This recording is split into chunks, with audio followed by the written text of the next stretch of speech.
லட்சக்கணக்கில் கொடுத்து ஐஃபோன் வாங்கினா கடைக்காரன் நம்மளை பார்த்து கேட்குற ஃபர்ஸ்ட் கேள்வி, சார் ஆப்பிள் கேர் போட்டுக்கிறீங்களா? அப்போ நமக்கு ஒரு டவுட் வரும், நிஜமாலே இது நமக்கு யூஸ்ஃபுல்லா இல்லை ஆப்பிள் கேரை நம்மளை வச்சு பணம் சம்பாதிக்க பார்க்குறானா? The short answer is, it's a brilliant marketing trap. ஆப்பிளுக்கு ஐஃபோன் விற்கிறத விட இந்த ஆப்பிள் கேர் விற்கிறதுல தான் அவங்களுக்கு ப்ராஃபிட் அதிகம். எப்படின்னு கேட்குறீங்களா?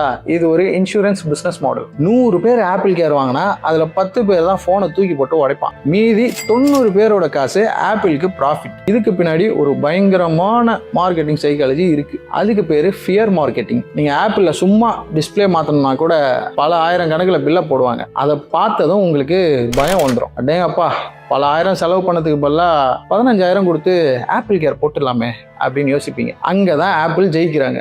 வியாதியை உருவாக்குறதும் அவங்க தான், அதுக்கு மருந்து விற்கிறதும் அவங்க தான். அப்போ ஆப்பிள் கேர் ஸ்கேமா ப்ரோ அப்படின்னு கேட்குறீங்களா? அது நீங்கள் எப்படிப்பட்ட ஆளுங்கிறத பொறுத்து தான் இருக்குது. நீங்கள் அடிக்கடி ஃபோனை கீழே போடுறவங்களா இருந்தால் ஆப்பிள் கேர் உங்களுக்கு ஒரு வரப்பிரசாதம்.